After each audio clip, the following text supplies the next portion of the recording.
What's going on, everybody? Welcome to the Bookstreet Boys podcast, episode 2. We've got some awesome people on the podcast today, and so let's introduce them, starting with Dylan. Dylan, tell us what channels you have, where we can find your content.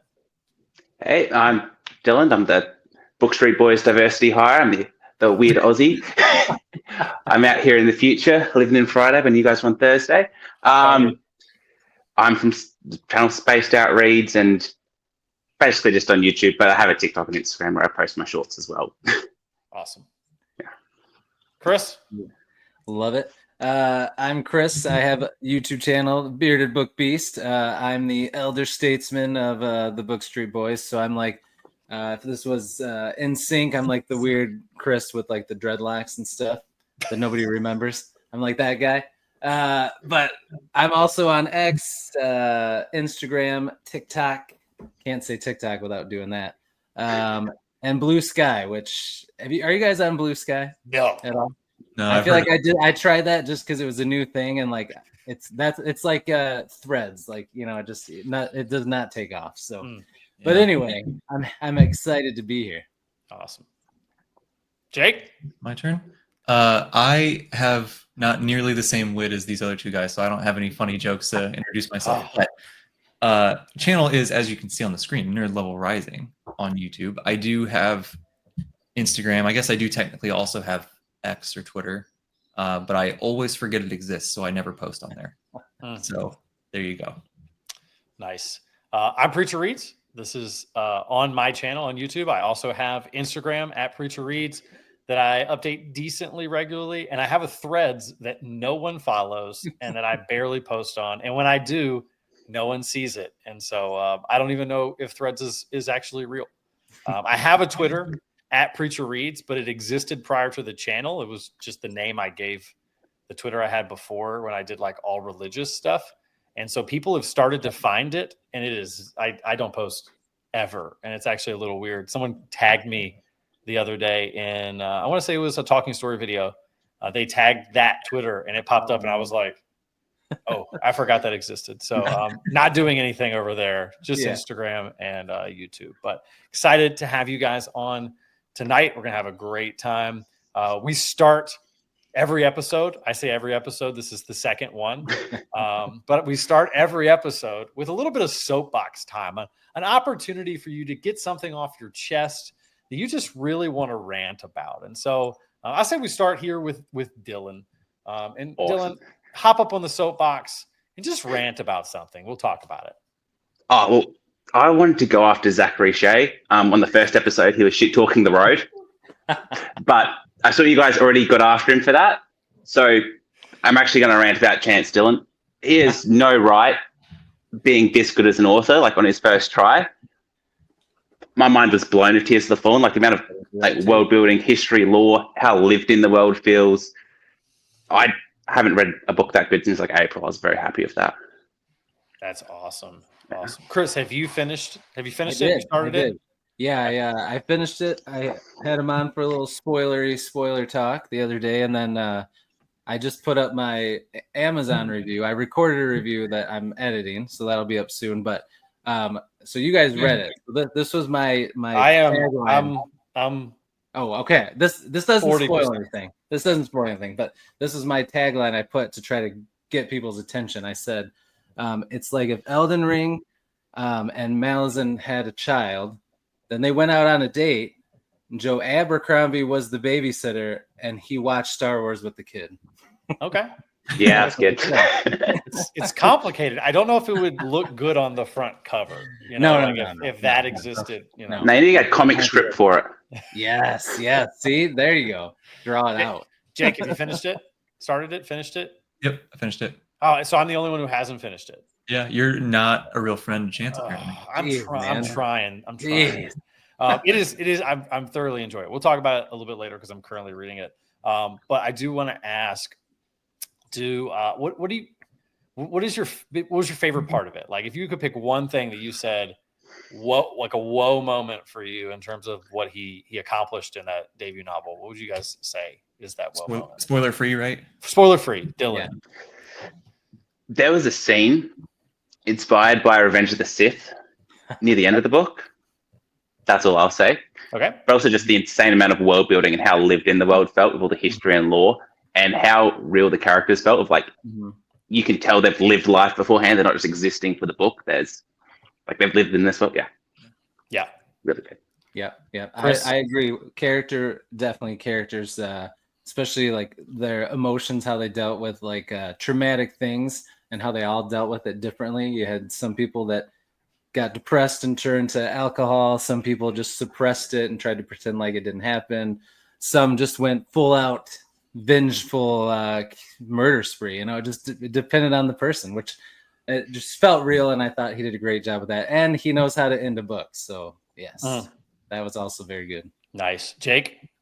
I think for me, it was probably, I mean, obviously I like those things that these guys mentioned as well.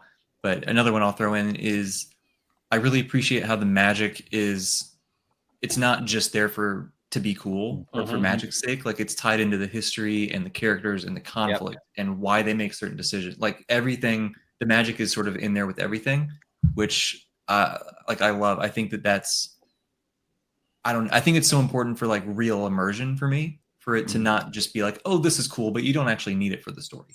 Right. Like it's necessary. Yeah. To piggyback off of all of that, for somebody who hasn't read much horror, Chance says he's like not read almost any. One of the main conflicts of the story involves, certain things that happens to people when they drink the water. That's horror, Chance. That's what that is. I don't know if you know that because you don't read horror, but there's horror in your book. And if you guys know me, you know that anytime horror shows up in my fantasy or sci-fi, I'm here for it. So the world building, though, insane. First 100 pages, I'm just like drowning, but it was like a good drowning. I was texting my sister who finished it before me, and I was like, do you ever come up for air? And she's like, nah, but it works. Okay. But yeah, man, I think we all can agree. I've had a great time with it. I think I'm 40% of the way through.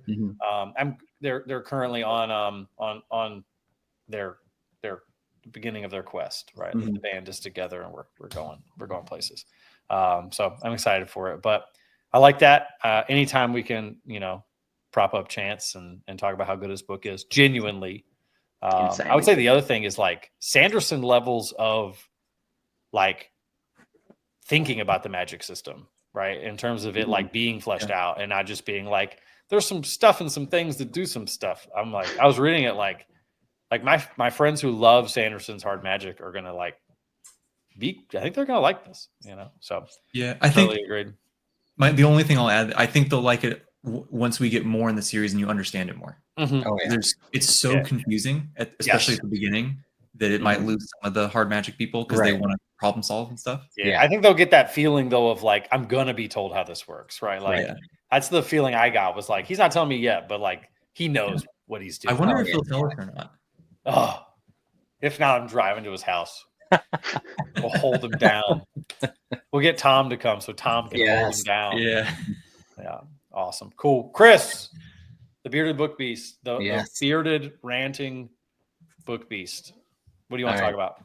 So I'm just I did a video recently. So I just moved 14 hours away from Michigan to North Carolina. I had to pack up a lot of books. And people in my real life, because like most of us on BookTube, I don't have any friends or family that read a lot. So, of course, they think it's weird that I have so many books, but I had to hear about it so much when I was moving. And like, I even carried all the books in totes with books and put them on the moving truck myself, so no one would have to do it. But they still, like, as they carry them in, like, these are all books. Why do you have so many books? Why don't you just get ebooks? Why don't you just go to the library? Well, you wouldn't need such a big truck if half of it wasn't full of books, which it wasn't half full of books. I don't have that many books. But so my rant is just like, why do people care so much in general about what other people collect or like or have?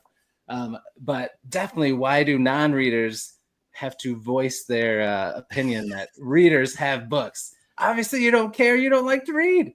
You know what I mean? So that is my rant. That's just been. I understand. Getting me lately. Yeah, getting your mind wrapped around how even people who just read sometimes. Like my wife reads, Oh yeah. Most of the time audiobooks, but like she's not a reader in the sense of like we are like collecting. So she finished a book the other day, physical book. She liked it, right? I watch her finish it. And then she goes, I'm going to walk this down and go put it in. We were down at the lake at where we stay at the lake. And there's a group bookshelf that you can put the book on for anyone to read. And it's like a brand new book that she loved, like an all-timer for her. And she just put it on the group bookshelf. And I'm like, how could you? You're not going to buy 3 special editions of that book? Yeah. Like, what's wrong dare you? You know? Did you guys see Patrick Leo had a video the other day? He's moving. He's moving to a new office, and he's got to move all those books. Oh, he's got a nice collection. Right, like that sounds miserable. Yeah. That's a lot of money to be moving around in those books. Yeah, I know, man. Oh, Jake, anything you want to add to that topic?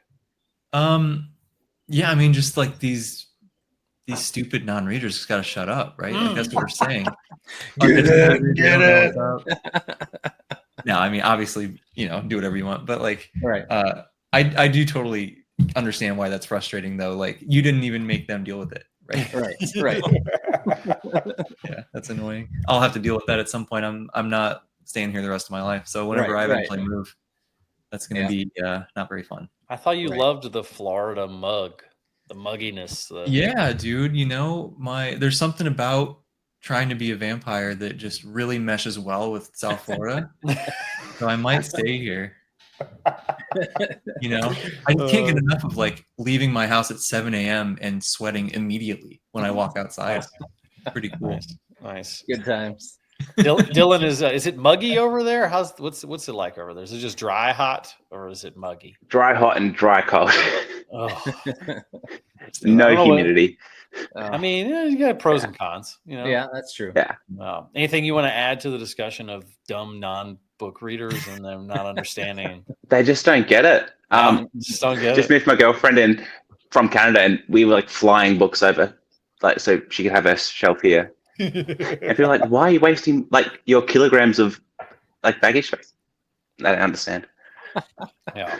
I explained I explained the Broken Binding subscription box to my mom, and she was like, so you don't even get the books you want? And I was like, maybe, and she's like, hopefully. And it costs how much? But they're pretty. Right. And I'm like, in the back of my head, I'm like hoping I get they have that new subscription coming up. They're like, I'm hoping I get that one too. Yeah. So I can, give them even more of my money every I wonder month. what that's going to be. So it's going to be brand new sci-fi and fantasy releases. Ooh, okay. Which is like even more ridiculous to the unreader. They're like, wait, so you don't even know if this book is good? Right, you haven't even read it yet? It's not even popular. Not only have you not read it, at least like with the current box, it's like probably good. Why would they pick it if it wasn't? Right. Like these are going to be fresh off the boat. Like, so I don't know, but I'm still going to do it. So I have a problem. We all do, but it's a good problem. Yeah. See, I got lucky though, because we moved into this house before I became an insane reader. And the bookshelf existed, like the bookshelf you see in the back of most of my videos. That was just there. Like we just bought the house, and it was my whole half of my living room is a built-in. Oh, that's awesome. And so it's I could probably fit 500 to 600 books. Oh, nice. And like that existed before I was reading that much. So that's cool, man. Built-in bookshelves. That's like the dream. That's awesome. It's gorgeous. It's gorgeous. Everybody says something about it on the video, and I'm like, I had nothing to do with this. They are nice. Weird. Thanks to the old guy who owned this house before me. Yeah. Awesome. All right, Jake, the soapbox. All right. It's yours, Mr. 2 degrees in the background. So Rant. I'll say, what do I want to rant about? I'll say, I think, I don't know how hot of a take this is. I don't know if this is going to get me in trouble or not. I'll say it anyway. No one's going to get you in trouble. It's a private conversation. I think, stick with me. There are some very bad things that happen in some books, right? I think some people jump ship a little too fast when it's perfectly valid to feel super uncomfortable about something happening, right? but I think it's worthwhile to stick it out and see how the author handles it. Mm. So like, I'm reading the Thomas Covenant books right now. I'll mention this more later, but there is a scene of sexual assault in the first book that a lot of people just know about immediately. Mm-hmm. I understand feeling really weird about it, right? Of course, I felt really. You're supposed to feel weird about it, Right. The point, but like, I think that people are and this is particularly on my mind right now because I can't tell you how much I'm loving these books and how much I'm falling in love with Donaldson's writing, but like, people I think can miss out on like true genius and like such deep literature and storytelling that's so relatable. And so like, there's so much growth and just so much everything, but like, they just leave immediately when the bad thing happens. Mm-hmm. And like, this isn't the only book series that's like that. Right. Right. And it just hurts me a little bit. I'm like, man, like just give it a chance. Just see if he drops the ball and he doesn't handle it well, cool. Right. Leave, call him bad names online, whatever. Right. But like, at least give it a shot. That's what I would say. I think it's always worth at least finishing that one book and just seeing how this shakes out. That's what I feel like I have no, you got it. You go first. That's one of the things with like fiction and particularly fantasies. You can explore these topics in another world. So like, give the author a chance to talk about it, explore what they want to with that topic, see where they are going to go with it, and just, yes, it's not good. Not good things happen. Let's discuss it. Yeah. You know? Yeah. Yeah, I think I have an interesting, perspective on this because I grew up reading some like secular fiction, but I was really into horror, and my mom was very religious. And so like, while I wasn't definitely in a home where like Harry Potter was evil, she was always trying to kind of feed me Christian like fiction. Sure. And Christian horror fiction is atrocious, by the way, guys. And it's atrocious because the bad guys aren't evil. Right? They like don't cuss and they don't do anything on screen. Like there's nothing actually like bad going on within the story besides like some off-screen murder or maybe some like, some like just a little murder. Almost in the exact opposite of what you're talking about, right? It's such a safe, it has to be so safe because of the audience that you lose like the whole point of dealing with like the depravity of man. And like I love King primarily because of how he engages with like the depravity of man, which I think is actually a very Christian and biblical concept, right? And so when I started reading guys like King, I was like, this is much more real, right, than playing it safe the way that a lot of like the Ted Decker books I read when I was a kid, right? Yeah. Nothing against Ted Decker, but I think oftentimes to engage a topic and to engage reality and to deal with real tough stuff, like you have to go there. Yeah. And I think what you said is exactly right. To go there, the question then becomes, how does the author handle going there? Right. Yeah. Is the author going to land the plane in a place that respects, where on your moral compass you think he should land, or what theme or what like purpose comes from dealing with that issue. And that's going to be a question we're gonna have later about finding meaning in things. But yeah, I definitely think people can nope out, too quickly on stuff. If it's a trigger for you, of course, like go leave, right. like Sure. no one is making read anything. But I do think like I come from a place where, especially I see it happen a lot in the Christian sector, where it's just like, wait, it has what in it? The language is bad. And I'm like, yeah, he's killing people. You don't think he's going to cuss a little bit? Right. Right. So that's my rant on your rant. So, Chris? That's good. Yeah, I agree with all of you. I think that people do, like you said, if it's a trigger, I get it. But I do think people miss out because I love, especially in fantasy books, when there's something real like that from our world that happens, and then you get to see how does that affect these characters? How does it affect the world around them? How does it affect the secondary characters? And I just think there's so much to play with there, and you can do it in this setting and with these tropes that we all love. I just think it gives the fantasy book like a gritty realism, but also, like you guys said, it lets you explore it in a different setting.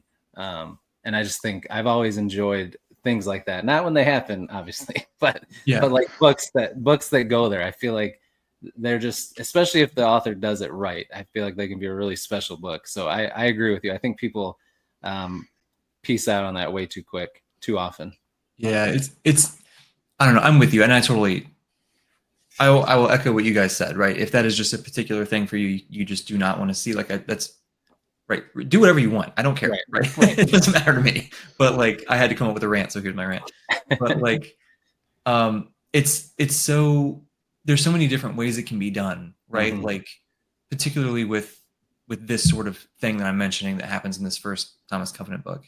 I'll give credit where it's due. I was talking to Sam from I Samwise about this, and one of the things he described is like sometimes in some of these books where these sorts of things happen, you can kind of tell, to an extent, the author. What he said is like sometimes it seems like they're typing with only one hand on the keyboard, and I was like, that's a really funny way to describe that. But it's just like a really like their intention is weird, right? And they're not portraying it in as dark and horrible of a way as it should be portrayed when it's this dark, horrible thing.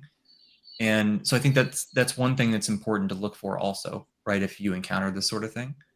But then also like how well does it fit the story? Does it feel like it's just shoehorned in there for the sake of it being in there for shock value or whatever?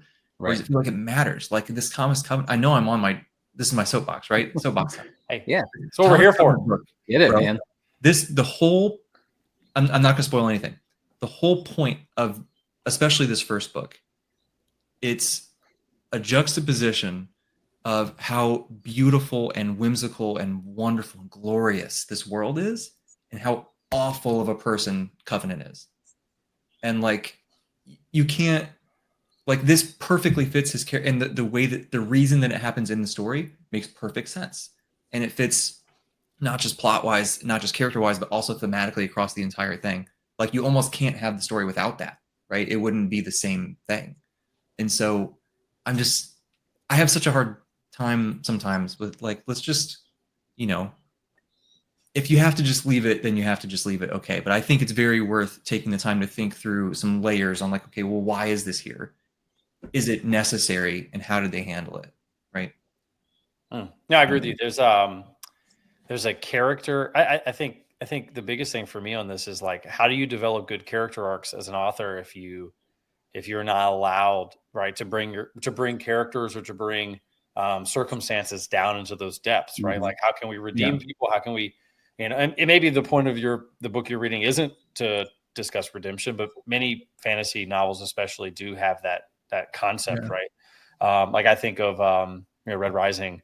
There's without any spoilers, right? There's a character in the first book who does some pretty awful stuff, who is kind of given an opportunity for redemption, and Pierce Browns, and does something in the second book that's pretty crazy. But I found myself like accepting that redemption arc, even though, right, we started in a place that was pretty awful, because Pierce Brown can write, and because it like you said, it fit the story. Or like, I hear people say, I'll never read Dresden because of the male gaze. And I'm like, guys, if Dresden didn't have the male gaze, it would make no sense. Right. Like, given his circumstances, who he is, where he is, right? Like how he fits into the world that is created, right, by Jim Butcher. If Dresden wasn't like that, I would be like, that doesn't feel right. Right. And it gives him an opportunity to actually grow from that. Now, if we get to book 18, and book 18, he's the male gaziest he's ever been, then maybe we can have a question about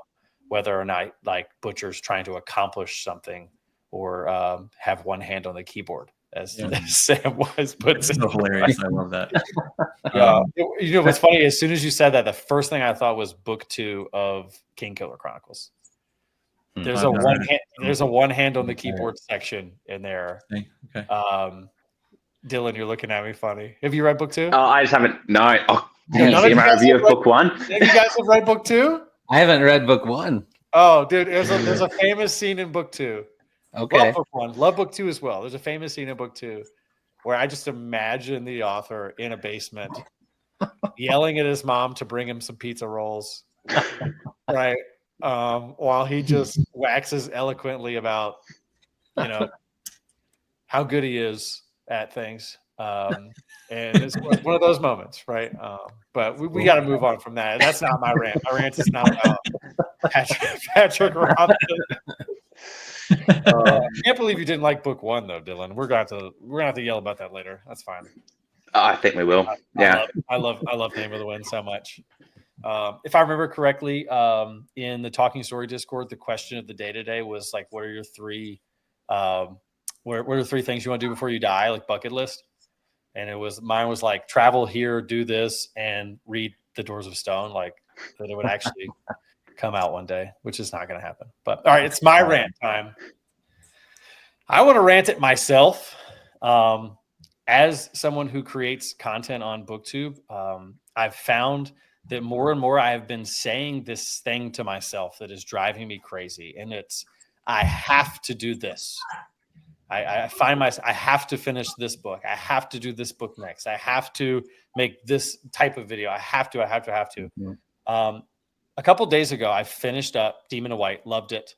Fantastic, right? And the first thing I thought was, I have to immediately start Kingdoms of Death so that I can make sure that I get done in time, right? And my brain starts kind of planning things out. And then I realized I want to enjoy Kingdoms of Death, and I need a couple days, right? But I have to. And I, on a whim, just pulled up my Libby app and I downloaded I Was a Teenage Slasher by Stephen Graham Jones, which is the most sci-fi fantasy, what I was planning on doing thing ever, and haven't been able to put it down. It's amazing. Probably might be my favorite read so far this year. And I was not planning on it. It wasn't in the video I just did where I ranked my TBR, right? I just decided I wanted some SGJ and I wanted something silly and over the top, and I did it, and it's exactly what I needed. And so my rant is that, like, we should all be willing to just mood read or mood choose or put that book down if we need to and come back to it later. Like, we're here to enjoy reading. And it's so easy, I think, especially in the space of like content creation, to go from enjoying reading to, well, I have to do X, I have to do Y, I have to do Z. And sometimes I think it's important to like have plans and goals and like reach for something and say, like, I still want to be caught up, on Stone Eater by the time we get to November, and that's going to happen. But like, I'm going to take a couple days. I'm going to read I Was a Teenage Slasher and absolutely love the crap out of it. And then I'll get back to Kingdoms of Death, and I think that has been something I really needed. I took like a month off of fantasy and sci-fi because I was so burnt out on it. And that was helpful. But I still, I think, need to just be willing to just change my mind so that I know I can, right? And I think knowing I can will help me even sometimes to just go to the next book I'm supposed to anyway. But I know I can stop and just do what I want. So that's my rant. Who wants to respond? Yeah. I can. I mean, this is sort of close to my heart for a slightly different reason. Because I have jumped in with both feet, knees, hips, shoulders, and head into buddy reads. Yeah. And so, like, okay, indulge Not me. at all. You only have like 9 going in the next Right. So last month, right, I had Lord Falsbane.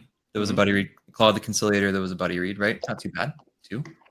Then we get it, and then the Heaven Tree. I started right now, which, by the way, shout out Heaven Tree, complete hidden gem. Please, everybody, go read it. It's unbelievable, so good. Anyway, July was buddy read Heaven Tree, buddy read Covenant Book 2, buddy read Wars of Light and Shadow Book 4, buddy read By Blood by Salt, buddy read Until the Last, so the last Mike Shackle book.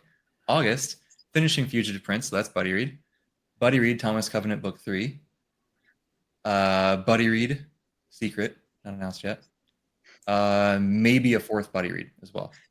So it's like I'm having the best time and I'm making tons of friends and it's amazing, but everything is locked in. It's like almost the rest of my year is accounted for, and it's like I love it to death, but I'm at the same time I'm like, okay, in 2026, let's maybe not agree to 10 different buddy reads at the same time, right?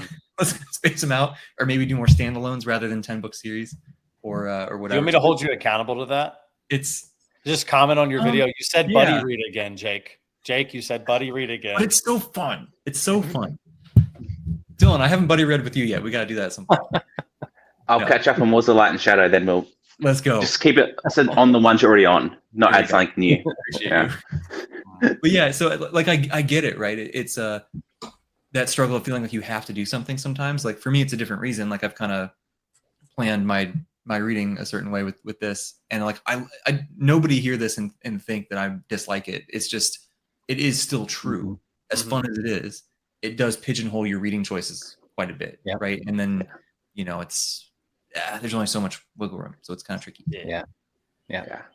And then somebody sends you something cool, and you're like, "Crap, I can't read this. You're right. I don't have time to read this." Or like, 100% feel that way. Yeah. Chris? Yeah, I agree 100%, man. Yeah, it is. Yeah, it's like, because before this whole booktube thing started, like, you could just be like, I feel like reading this. I feel like reading that. I'm going to stop reading this right now. But now, if you make a TBR video, the people that watch your videos, they want to hear what you think about the book. So you can't just be like, I'm not going to read that. I'm going to read these other 7 books instead this month. I have done that a couple times. Yeah. I know. Me too. Also guilty. It's easy to blow off the TBR.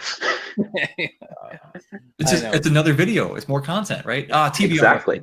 Yeah, It's not easy to blow up the TBR though when you have 97 buddy reads. No. That's a whole other layer for sure. I felt bad because I blew off. I stopped, and you guys are probably going to yell at me for this, but I stopped Gardens of the Moon. I was enjoying it. Listen. Let's hear me out. Hear me out, boys. Hear me out. I was enjoying it. Animator Ray is upset with you. It was peak. I was just so exhausted by fantasy and sci-fi. Like I was 4 corners of the page in Zachary Shea. We were gonna read it. Dave read it before. I was a newbie. We're gonna do video on it. They were rereading it, and I got to a point where I was like, I'm not enjoying this, even though I know this is really good. And when I got to that point, I was like, I have to put this down for the sake of liking the series later. Like, I'm gonna enjoy this. This is not for me. It's just not right now. Right. And then I went on vacation and read 0 fantasy, and like there was no more than 5 main characters in each book, and it was so nice, right? And I was just like, yes, they're in one place the whole time, right? And now I feel like I'm back to like being able to grab this and be excited about all of the stuff that's happening, right? I just needed that break. And so I felt bad, but then I was like, hey, Zach, I stopped. And he was like, oh, dude, I stopped too. And I was like, yes. Like, it's not just me. And now it's just David over there, one on his own. Holding a grudge. Makes me want to jump in. I want to reread Malazan, but I got to wait. Dylan, you want to add anything to that?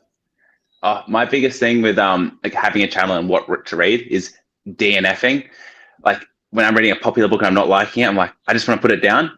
Yeah. But I also want to be able to talk about it properly. So I forced myself to like finish Name of the Wind and Project Hail Mary, which I despised reading both of those. Unpopular opinions, I know.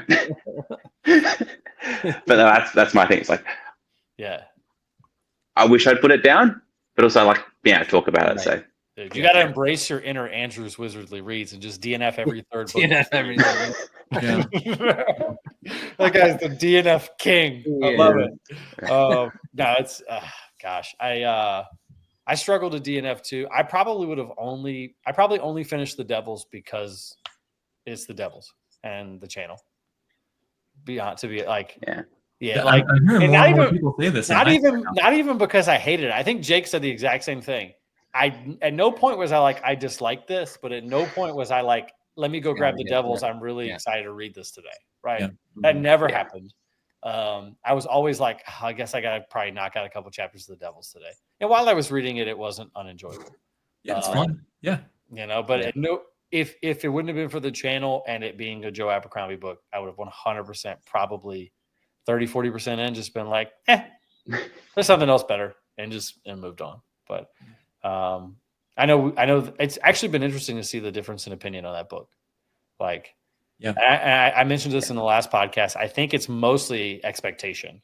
Like when I wanted First Law type narrative, Right. type plot, type structure, type character. And that's just not what he was going for. I think he accomplished everything he was trying to accomplish. I just wasn't that into it, you know? So Same. I'm glad. Are we all on the same page here on that one? Yeah. I think so. I give it a 3 out of 5. But yeah, I love First Law more. So yeah. Yeah. I mean, I just don't think that's what he's trying to do. Yeah. Nope. Different.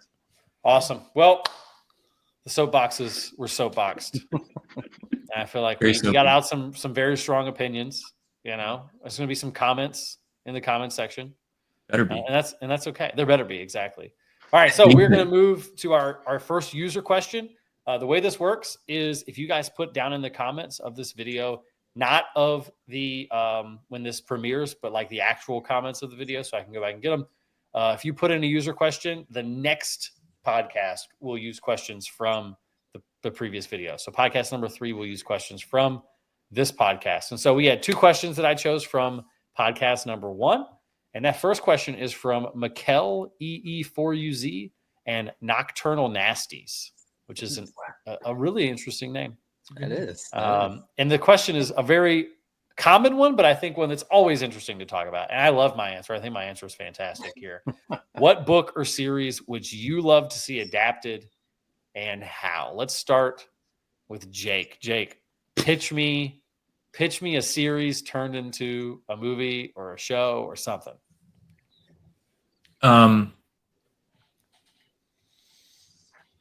So I think what would actually be the coolest one. There's one that I would prefer just because I like the property better. Mm-hmm. The one I want to see the most is Sun Eater. I'll say that. But my actual thing I'm going to pitch here is give me a full MMORPG, open world, multi-world thing for the entire Cosmere. Okay. I think that would be sick for in a video game setting. Video game. It has the story-based campaign stuff. We talked about this a little bit before with your video. That like my worst video on my channel ever. Oh, is it? Oh, I don't yeah, even know. Dude, not even close. close. My idea. No one watched that video. Well, sorry, my idea dragged it down. I put the most effort into it of any video I've ever done. That's how it goes, dude. That's how it goes. That's how it goes. Inverse relationship. But yeah, I just think that'd be so cool. You can make your character with whatever background, world, magic system you want. You can learn other skills. You can world hop. You can do all this stuff. I think that'd be so cool. I agree. I like that answer. I'm going movie, TV show type vibe, but I like you. I like you switching it up. I like you thinking outside the box. Oh yeah, Chris. Yeah, I'm with Jake. I would love to see Sun Eater made into something, but I'm gonna go with something else too. I know they're making the actually no, I'm not gonna do that. I just thought I'm gonna do something different that I want to see even more because we all talked about it. I would love to see them make a series on HBO Max of Empire of the Vampire. That's what I would love. That was my honorable mention. I stole it. My other one was going to be First Law because they're doing the Best Served Cold movie, but I want them to do a show of First Law, the first 3 books on HBO Max. That'd be cool. But man, I would love to see them do Empire of the Vampire. They could do it epic.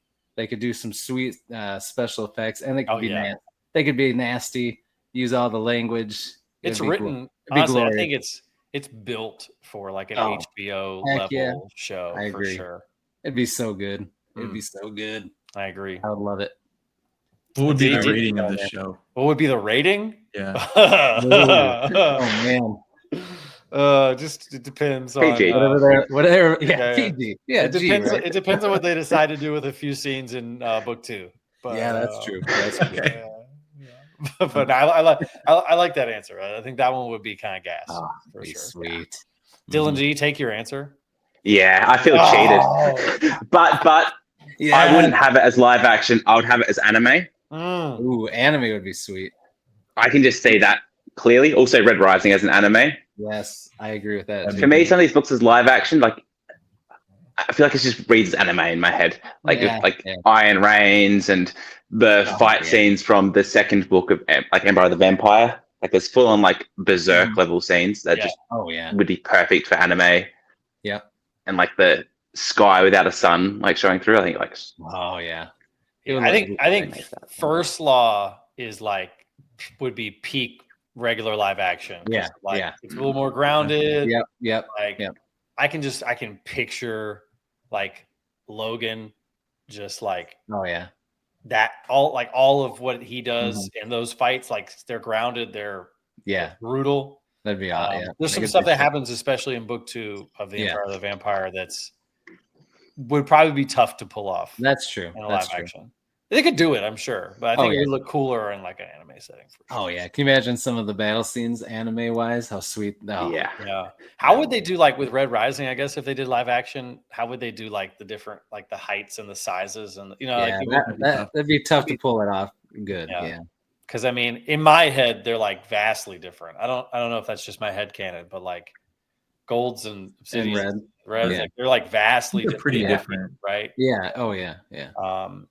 So I mean, I think that'd be a little bit harder to do, but they probably could pull it off. Oh yeah. Just let Pierce Brown do it, and he can't do anything wrong. So exactly. He can't do anything wrong.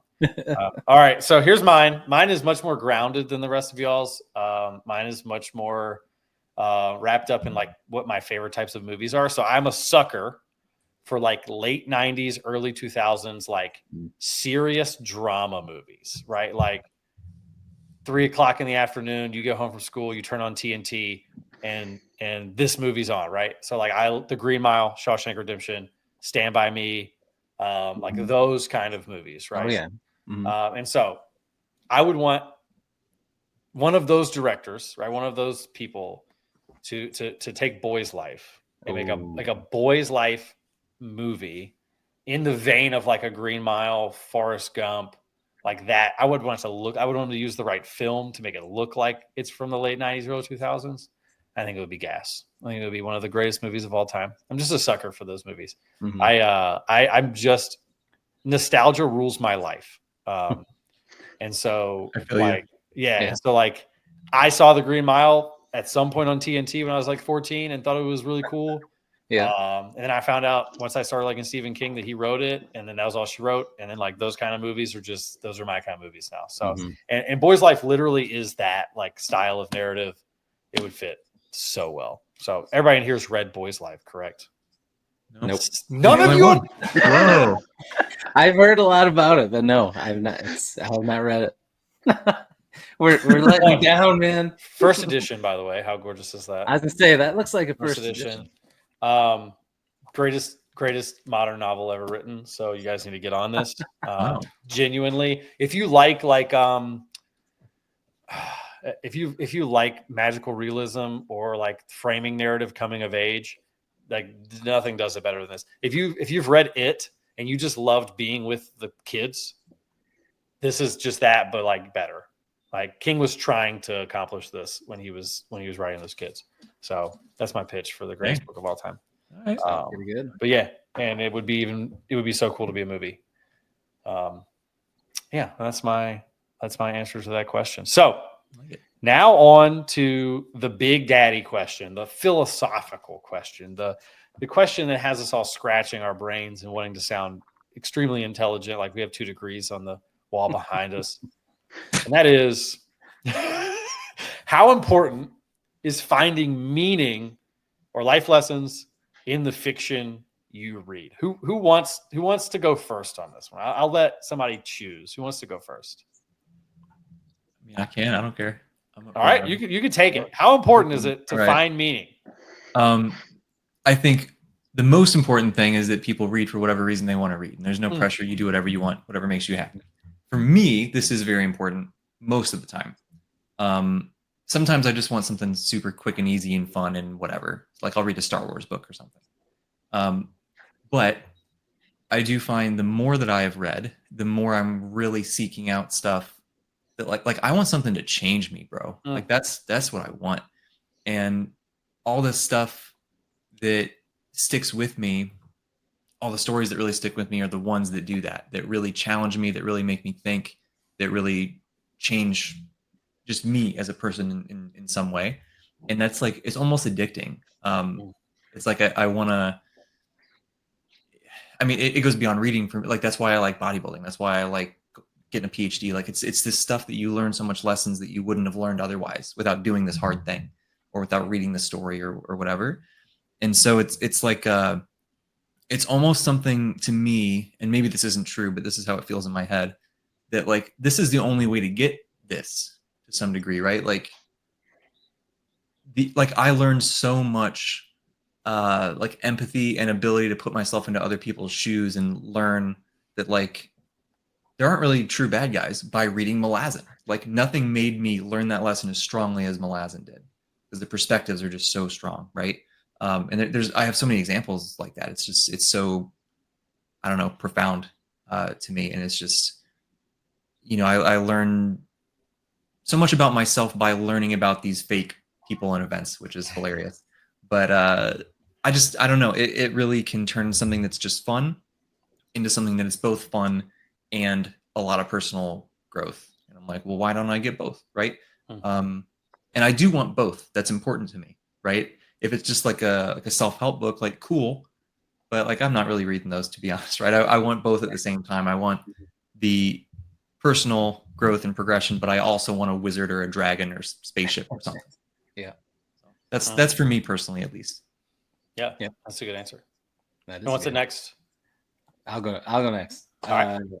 Yeah, I'm with you, Jake. I agree. Like depends on the time. Sometimes you just want something fun and quick.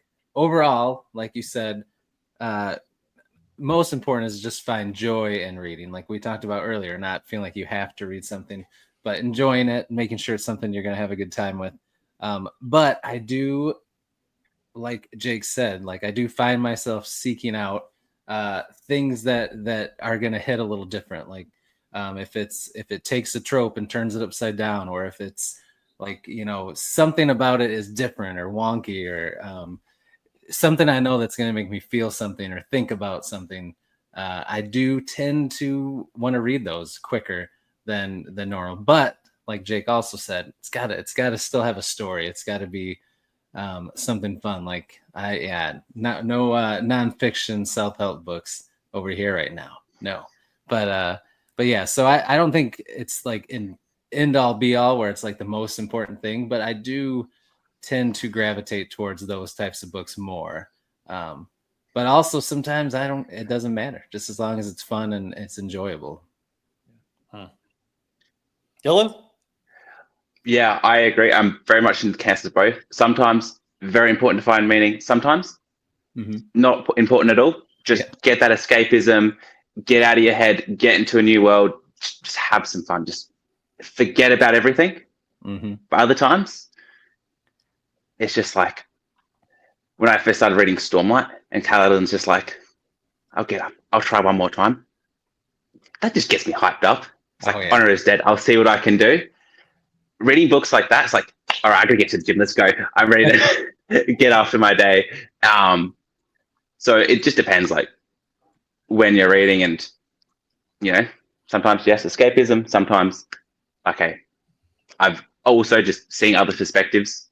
It's super important. It's like being able to get in someone else's head, see how other people see life, and go through different experiences. Very valuable. Yeah.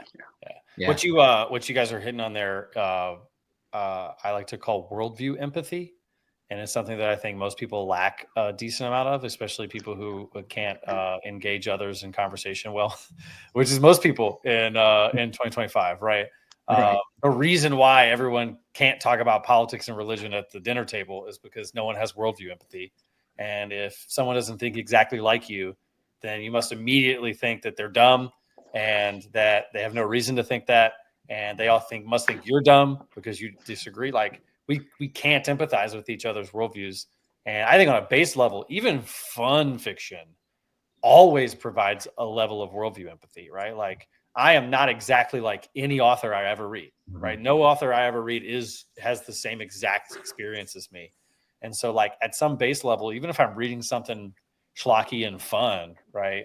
Abraham Lincoln Vampire Hunter, which if you've never read that is actually really good. Yeah, it's really good, dude.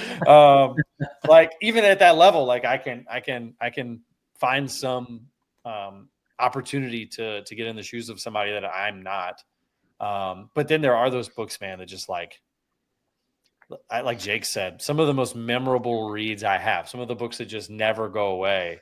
It's because it had those moments that were like, that hit on a moral level, or that hit on, you know, a level that made me have to engage or deal with some topic that was deeper than just like, oh, I'm having a ton of fun, right? Like I just finished last month, or maybe month of June, Demon Copperhead, right? Which, ooh, baby, I come from like generational trauma and generational addiction, and like I would say probably, you know, my household is like the first household with, you know, in generations in my family to not have that. That book hit at a level that like I'll never forget reading the last 150 pages of that book, right? And I'll never forget the way it made me feel, but also the way it made me engage with like, how am I trying to help others who are in that situation? Right? I started asking questions that I didn't ask when I was reading, you know, that Will White book, right? Even though that Will White book was fun, right? But I wasn't like, I didn't finish the Will White book and go like, man, am I stepping up and helping people to break generational trauma? You know, because that wasn't the goal of that book. Right. One, right? Right. But two, I mean, sometimes you just need that. Like, if you've never read, there's a book called A Monster Calls, and it's very short. It's technically like a horror novel. It's almost written like a kid's book, but it's not. And it's about a kid dealing with the death of a loved one and the way that he copes. And I picked that book up thinking it was going to be a horror book, and I finished it like completely changed in terms of how I viewed loss, right? In terms of how I viewed as a pastor, like helping people cope with loss, because I have not had any like major deaths in like immediate family, right? And other people have, and so like I regularly have to engage with and help people and talk to people and pray for people and pastor people who are dealing with stuff I've never dealt with ever in my life. And so like books like that help me to get into their shoes, right? And understand what it feels like. And I think that that's super important. And so I think it's important to find meaning and life lessons in fiction when it's meant to be there, right? Like I think we should be asking what the author's intent is. You know, I think we're just doing disservice to a book, and this may be a little bit of a hot take. I think we're doing a disservice to a book if it's meant to do this and we just read it for fun. You know, I think like if it's obvious that a book like Demon Copperhead is asking us to engage with like how our politics and our ethics wrap our heads around generational trauma, then like it's doing a disservice to Barbara Kingsolver to not ask that question, and to just read it and go, oh, that was a good book, and move on.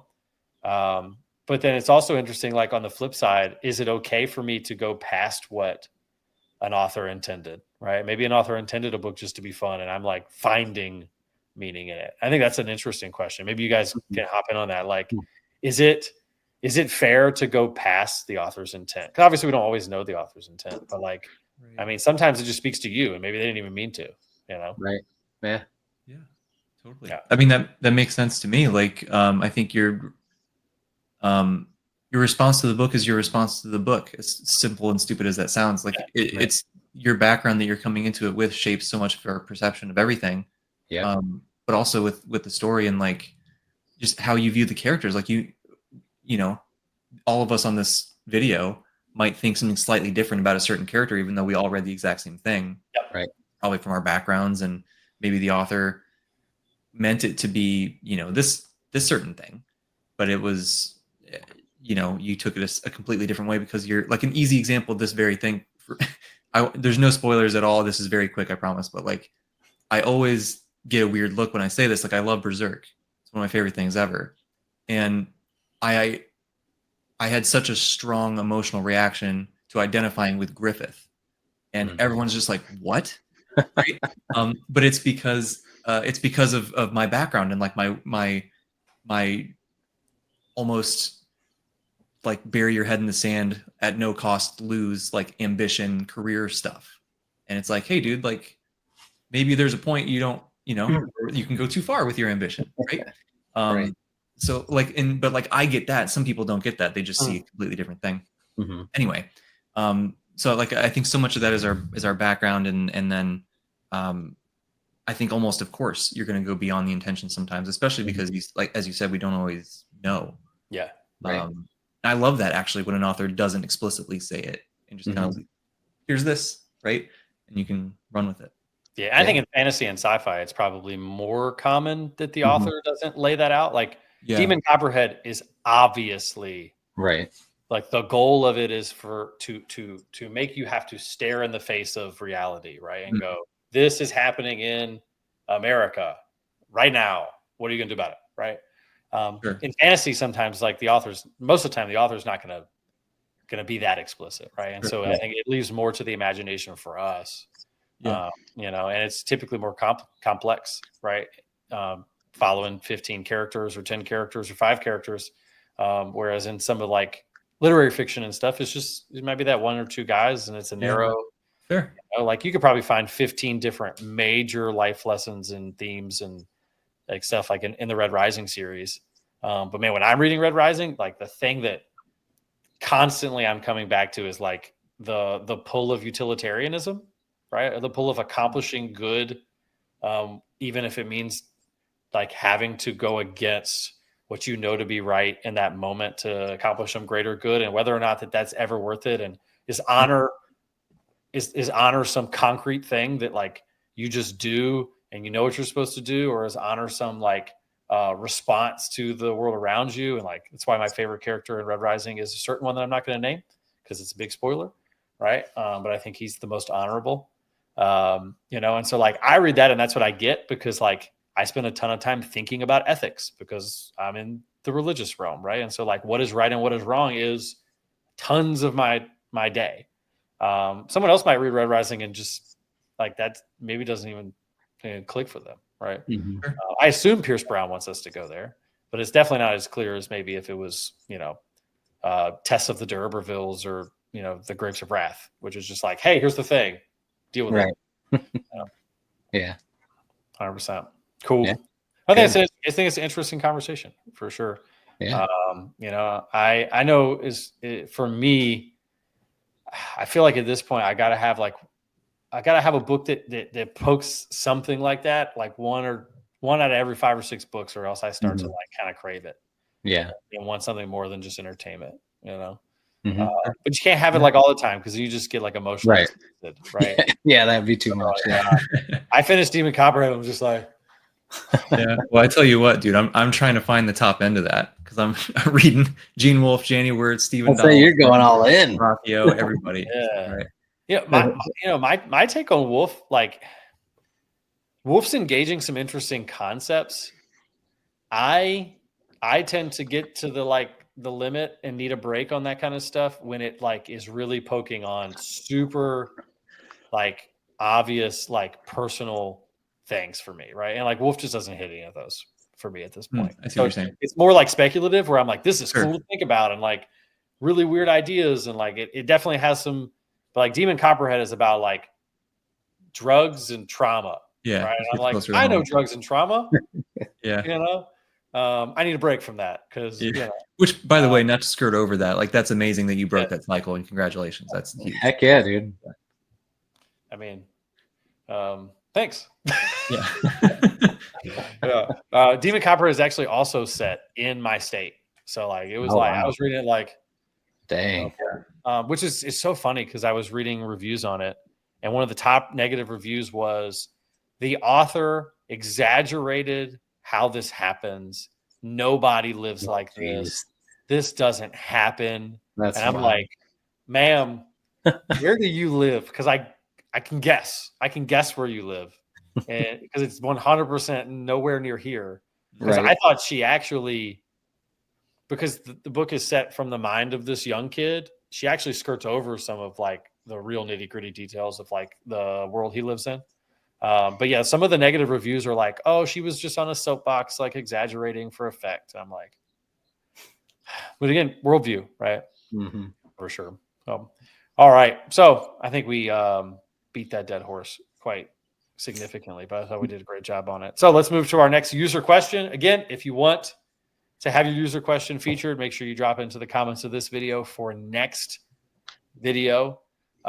User question number 2 comes from Doug Sensa 6904, and we're going to start with Dylan. Dylan, what book does everyone else like that just didn't work for you? If you say Name of the Wind, fighting. I was about to say, I think I've talked enough shit about Name of the Wind now. Project Hail Mary, Andy Weir. That's surprising. Garbage. It's just a guy doing math.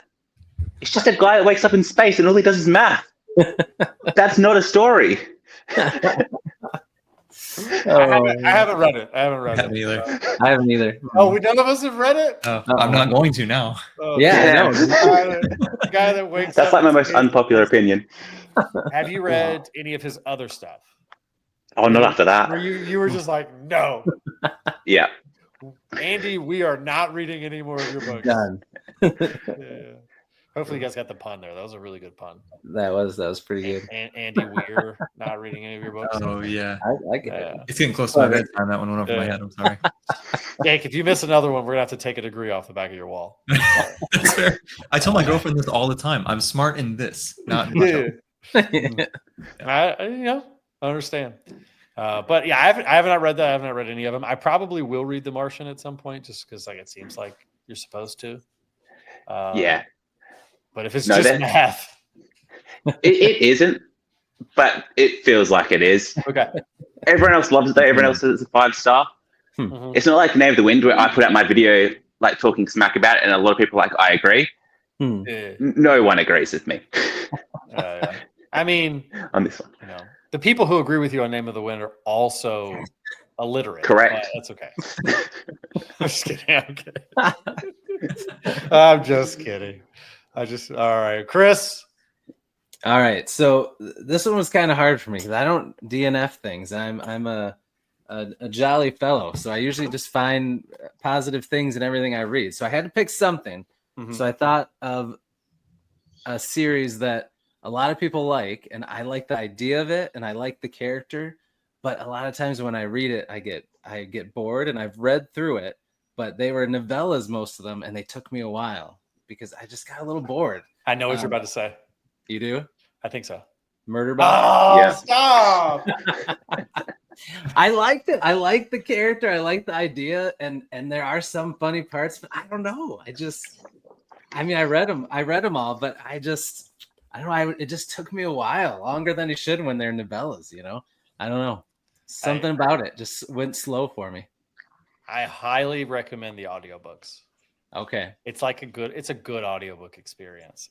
good. And I don't even know if I can. Some audiobooks do make things better. I agree. Dude, short audiobooks are gas. I don't like. Oh yeah. If I go on a drive that's like an hour and 30 minutes, and I can know I'm gonna finish a book, like it helps. But Okay. I just reread the first and second one for Did you? book club this Okay. month, and I liked them. I thoroughly enjoyed them. So I think that, but I can see why people don't like. I could see. I it. won't say I don't like it. It's very one note, Yeah. for sure, right? It's very one note. Oh yeah. Have you guys read any of the Murder Bots? A long time ago, I did them on audio. Yeah, I can't really remember 'em. audio is the way to go. Jake, you could finish one of the novellas in like a gym session. Genuinely. How do you listen to something and lift at the same time? That's so wild to me. Oh, dude, I was doing it today. It's fantastic. Easy peasy. Can't do it. That's how I'm getting through Sun Eater, dude. Just reps for Hadrian, man. Yeah. For Hadrian. But I understand Murderbot. I'll give you that one. Jake. This is hard for me too because I'm going back through the archives and I've barely DNF'd anything, and when I have, it was like The Devils, but I acknowledged that it was good. It just wasn't, Sorry, Dylan, I did DNF The Road, but I recognize that it's really good. Okay, it just wasn't the right time for me. I will come back at some point. We had to piss you off too because we already got Preacher doing that. I'm easy to make angry though. Yeah. Okay. So I'm trying to think through, and I think I have two choices, and I'm just trying to decide which fandom to. Just give them both. that. Just give them both. Hit us with both of them. Go for Sanderson. I think I know what the two you're gonna say. Let's see. I'm gonna say The Witcher. I got halfway through book 4, and I was just like, I can't do this anymore. I just heard Vera scream from whatever country. She did. I'm sorry, Vera. I love you, but the Witcher books were tough, man. They were tough. Which I hear it's the translation. That's what she says. Mm-hmm. Translation is the issue. So Yeah. I'll learn Polish and try again. Yeah, there you go. So there's that one, and then I think the other one that I'll say. Everyone thinks I'm going to say Will of the Many, but I'm not going to say Will of the Many because I did enjoy Will of the No, Many. you hated it. Contrary to popular belief. You hated it, dude. We I all think know you hated it. the other one, the other one I'll say is maybe the Silmarillion. Okay. It was kind of similar. Like I liked the idea of it, Mhm. and it was just such a horrible slog for me to get through. And I could not for the life of me understand why we spent like 100 pages on the family tree and like 6 words on the Balrog War. And I'm like, this is the coolest thing ever. This is the most metal thing Tolkien ever wrote. I want more of this. And we don't get anything. And it made me so sad. But I did finish it. So Wow, that's pretty good. that's what Let's see. This is gonna be tough because I don't want to say a book that like a lot of people like, but it has like a strong disagree. So like with Wind and Truth, for example, enough people disliked it. That doesn't count, even though some people like love it and thought it was exact. I don't know how anybody thought that accomplished what it needed to accomplish, but that's a whole nother conversation. So I went with one that should work for me. If you guys ever picked up a book and people were telling you about it and you were like, this sounds like it was written for me, and then you hated it. This rarely happens to me. But like literally this was pitched to me and I was like, I love cosmic horror. I love weird. This just sounds like a preacher book. And then I read Annihilation by Jeff Vandermeer. This is dog water. Why does anybody like this book? And again, I love weird books. I love cosmic horror. I love like utilizing different prose methods to create like cosmic tension and make you feel like kind of out of place, which he attempts unsuccessfully. So many people like this book. Like I think Tudor Ramble just read it. They loved it. Like how it got an adaptation. The adaptation sucked. People loved the adaptation. Have you guys read this? I have not. It's not good. Like I agree with Murphy Napier on like most things. She's obsessed with Jeff Vandermeer, and like, don't tell Murphy I said this if she ever sees this, which she's not. I like stopped watching her videos for a couple of months because all she talked about was this, and I was just like, I just don't understand. We can't connect anymore because this is dog water. So yeah, I'm gonna go with Annihilation by Jeff Vandermeer. I mean, try it. It's real short, but it just I don't know. It felt like somebody was attempting to be really weird, unsuccessfully, in my opinion. So, but that is a very minority opinion. But don't waste your time on Annihilation by Jeff Vandermeer. You're good. All right. Can I ask one question really quick? Yes. Chris, you were saying you wanted to guess what I was going to pick. Did I pick what you thought I was going to? I did think you were going to say The Witcher, but I actually thought you were going to say Dungeon Crawler Carl. You don't like Dungeon Crawler Carl? I should have said Dungeon Crawler Carl. That wasn't that great. I'm not going to lie. You're right. That get off of this book too. Get off of the podcast. There's an X button in the bottom middle. It says leave. It's like a door, and you press it, and it makes you leave the stream. All right. All right, guys. Press that button, please. It was okay. I didn't hate it. It was okay. Those ones are audio makes those, I think. Dude, all right, so a little bit of a rant here. Okay. And this has to do with your rant actually from earlier. I got so mad the other day because somebody was trying to say that Matt Dinniman was racist for how he portrayed the first boss in Dungeon Crawler Carl. What? And I'm like, do you have zero reading comprehension? The whole point of it is that the aliens in the book don't understand human culture. They're bastardizing human culture and using stereotypes to create this world. And Dinniman is like subverting and dealing with the stereotypes. And Carl doesn't even like Carl mentions that they're awful. And this person's like ranting about how Dinniman should be canceled because he's racist. And I was so mad. Wow. I was so mad. Like some people's reading comprehension is atrocious. Yeah, well, that's true. But yeah, it's kind of like we were talking about earlier, right? That sometimes people can't grasp what's trying to be put across by a book, and they just see something bad or they see something negative, right? I don't know if you remember, but the first boss is essentially like is essentially like a wildly inaccurate like what's the word I'm looking for? Like a wildly inaccurate trope of a specific race. Okay. And like the point of it is to deal with like that stereotype, right? But yeah, I don't know why I went there, but I didn't get that far. you didn't get that far. That's like the first boss, bro. Oh, is it? I don't know. I got like halfway through, I think, on the audiobook. But you know what? I'm going to be honest. Everyone says the audiobooks are amazing. I think that's why I struggled, because I'm just not an audiobook guy. Dude, so I've read half and audiobooked half of them. They read great too. Yeah, I think that's the secret. I think I need to try the actual book, and I'll probably like it a lot more. Yeah, I read the first one, and you definitely can do both ways. It annoys me when everyone's like, you got to do it one way. Both work for any book. Like First Law reads great. Oh yeah. Dungeon Crawler Carl reads great.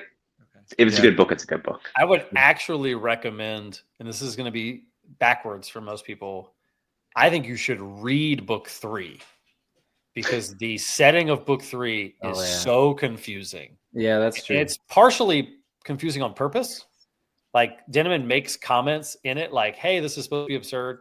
But if you really want to grasp like the world, if you ever go back to it, I would read book 3, not listen to it. Because when I listened to it, I missed. And I'm like, wait, how is this functioning? It's very complicated. But I still think it's fantastic, and you're wrong. So that's fair. I'm wrong about a lot of stuff. Just that. Just that. All right. Awesome.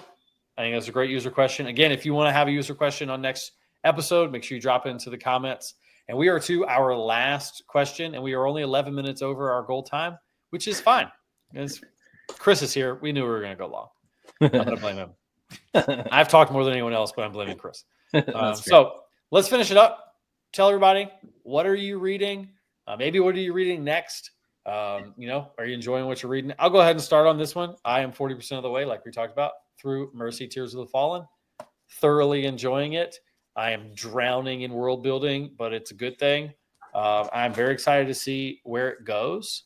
I have not felt this combination of character work, world building, and plot in a long time. Like book 2, book 3 of Stormlight was probably the last time I felt like all 3 of those were done that well.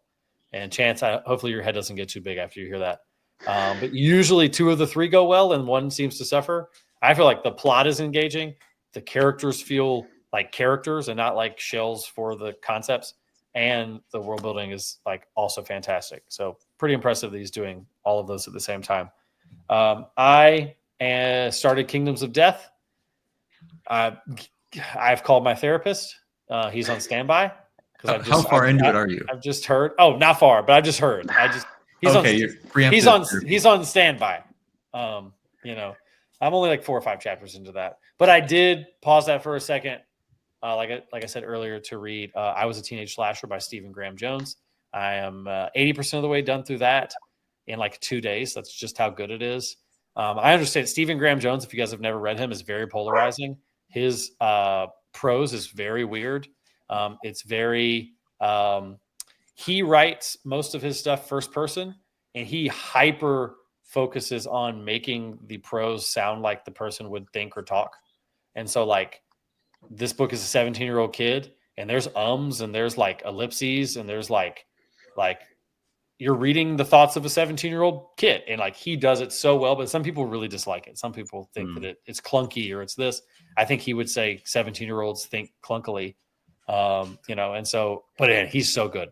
He's probably my favorite horror writer right now, outside of Ronald Malfi, and it's really good. It's about this kid who is telling you about his experience being a slasher, being a teenage serial killer. And it's a lot deeper than that, but I don't want to give any spoilers away as to why that's happening. But it's kind of ridiculous. Stephen Graham Jones, like 80% of his books are about slasher movies, or like they're based on slasher movies because he's obsessed with slasher movies. So if you like Scream or I Know What You Did Last Summer or any of those, pick up a Stephen Graham Jones book. They're gas, but it's been fantastic. I'm so stoked to finish it. And it has been like reinvigorating to read and just want to read 24/7. So next I've got this chunky boy. Look how big. Dragon Mage by M.L. Spencer. I've heard good things. This is our August read for the Nine Realms book club. I've heard that this is like, what I was told was that the first 2 chapters, you're like, okay, this is a farm boy dragon book. And then she's just like, nope, just kidding. and then the rest of the book is just like super unique, super well done, super impressive. So stoked to get to this absolute chunker once I'm done with Mercy. So that's what I'm reading. Nice. Who wants to go next? Dylan, what are you reading? All right. The 2 audiobooks I got on the go at the moment.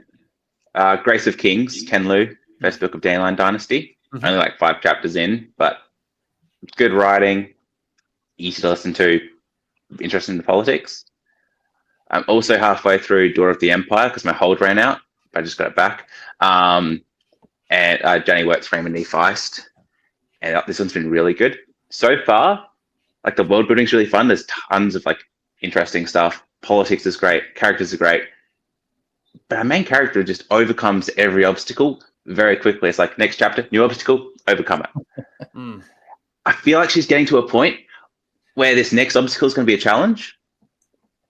But so far, it's just been easy for her. It's like first chapter, brutal setting. But then she's like, overcome. So I'm waiting for some strife to kick in. Then book-wise, my book club is doing Wizard of Earthsea. Oh, nice. Hasn't caught me yet. So I'm just going to keep this as one I read in the evenings. And hopefully I get further into it. But, does it tailored to a younger audience? So I'm waiting for I was gonna ask like how YA does it feel? Because I've heard it feels younger, like Harry it feels Potter, younger than or YA. Harry Potter. Pardon? Would you say like Harry Pottery in terms of like the like? Yeah. Okay. Like early Harry Potter. Early. Oh, okay. Gotcha. Yeah. Okay, But like it's a very magical world. So like, tons of fancy stuff. So yeah, I'll keep going and see what happens. Yeah. But during the day, I picked up Warhost of Bassmark yesterday. And this just starts so fast from page 1. I may have to send Jake a message because I need to talk about this. Because like book 2 ends on such a high, and it's like a halfway point for books. I'm like, all right, we'll slowly deal with what just happened. No, the stakes just go way up from like the first 10 pages, which is insane. And yeah, I'm just loving being in that world. It's huge. That's the first time I've ever seen that binding of it. yeah. Like Is just it a like UK edition? Yeah. I don't know. Jenny sent me this one. Nice. Oh, that's awesome. I think she did this cover. Yeah. I always just see the other one that has both books in it. So Yep. Same. I'm very interested to see what you think of Grace of Kings. In my opinion, the first like 20% of that book, I was like, what the heck is going on? This is going way too fast. And then it really slows down once you kind of like get to a certain point in a good way. Like it's like, okay, now we're here. And it's still like entire events. The crazy part about that book is like entire battles will happen in a paragraph. But you're like, you knew it happened. And you're like, you felt you got enough. Like he's so good at that. I did stop after book 2 for a very specific reason that I can't say. But I did think books 1 and 2 were both like so good. That's probably the weirdest DNF of a series I've ever had. I finished book 2 and went, that was so good. I'm not going to read the next one. And maybe when you finish book 2, we'll talk about why. So, Sounds like a plan. yeah, but I think you'll like it. It's definitely very I different. think so. Yeah. I'm liking the structure so far. Go. That's awesome. Who's next? Next. Me or Chris? All right, I'll go next. So I finished Mercy Tears of the Fallen. So I started on this beast. So you got time, Jake. Don't worry. We got time. I'm not super far into this, but excited to be back into that world and into that story that we've loved so far. And then I'm breaking it up because I also recently read Demon in White, but I'm reading Tales of the Sun Eater Volume 2 stories before I move into Kingdoms of Death. So Okay. I'm excited. Yeah, I probably should have done that. I read all the novellas in between, but I didn't do the short stories. So They're fun. They are, yeah. Jake. Okay. I guess I am. How far am I? A little over a third of the way, I think, through by Blood by Salt. Nice. I'm enjoying it. It's cool. It's I kept hearing people say it was Malazany, and I think that's right. You get a lot of it's such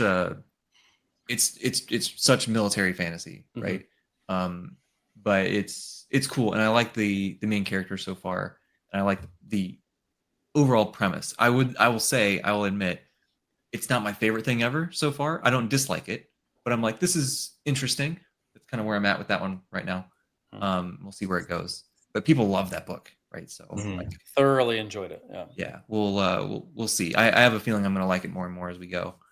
And then other than that, we got this bad boy, the Ill Earth War, which is just these god awful covers. That looks so terrible. It looks so bad. It's so horrible. Donaldson himself, I met him at the conference that I went to in Florida. That's and cool. he signed these, and that was the first thing he said to me. He's like, you know how much I hate these covers? It was hilarious. But so this is book 2 in the Thomas Covenant series, and I'm struggling to describe like how impressed I am with these books, and just how horrible this main character is, and how it's so clearly he's taking some things I mean, the first book was written in like 1977 or something. Book 2 is 77, so it's probably 75 or 76 or whatever. So it's like some similar stuff that Tolkien did, and he took some of it and just twisted it, and it's like it just feels like this weird, like demented version of some of the stuff Tolkien was doing. And then he took some things that were the polar opposite and stuck it in there and just sees what happens. And then you have this crazy, like horrible scene that a lot of people leave at, like I mentioned earlier. And then the way that he handles that is so interesting, and it just feels so.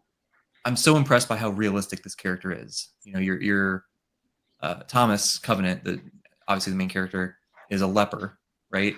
And you take him, and his whole existence is just around how do I stay alive? And for anyone who's not aware, right, like his nerves don't work very well. So like if he cuts himself, he can just bleed out and not even know. And you know, so he's got to be so careful, and he's constantly checking his body, and he's so anxious.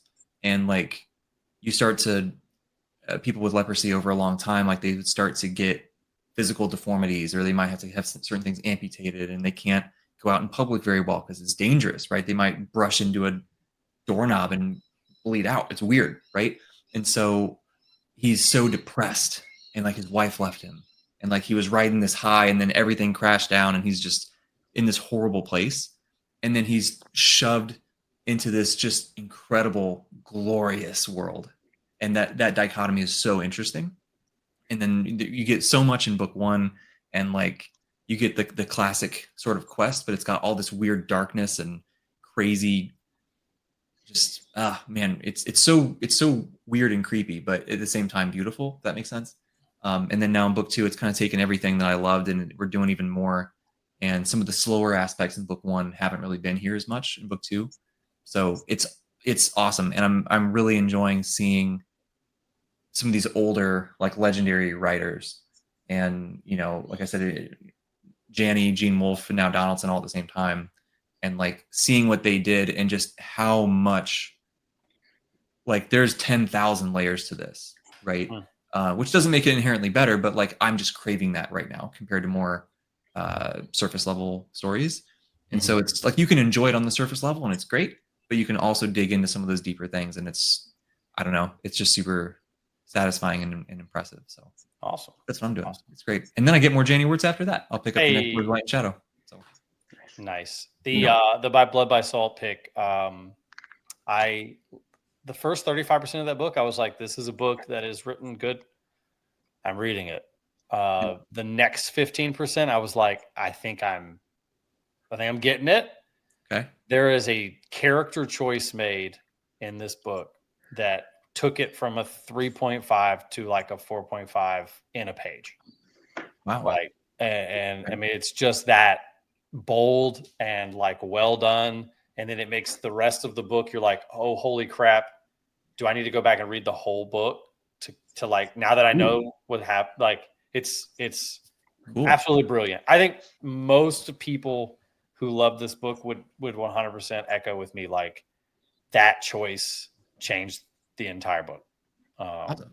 But it's also just really well written. Yeah, definitely slower pace at the beginning as well. Like, she spends a ton of time making sure you understand just how bad off the main character has it in terms of like his situation in life, and like the rock and a hard place that he's in, as a like virtuous character who wants to do the right thing, but like may die if he does the right thing because of the world around him, you know? It's very well done. I've heard book 2 is even better. I haven't gotten to it yet, Nice, cool. but I've Yeah. heard book 2 is like a step up in every way. So, and she's really cool. I don't know if you've ever talked to her or not. She's pretty I've awesome. not. Yeah. You should get her on the channel after you finish. That'd be fun. Yeah. I think somebody threw around for the buddy read, threw around trying to get her on there. Oh, she'll hop on, no doubt about it. Like she'll hop on immediately. Sweet. She's Yeah, it'd be super great. Awesome, guys. Well, thank y'all so much for coming and hanging out. An hour and 25. So we only talked for 25 more minutes than we planned, but it's like anybody has anything to do or anything. We don't have like jobs or lives. And one of us, it definitely isn't the middle of the day at all. Dylan, hopefully you didn't have anything planned for your Friday. Now we're good. Nice.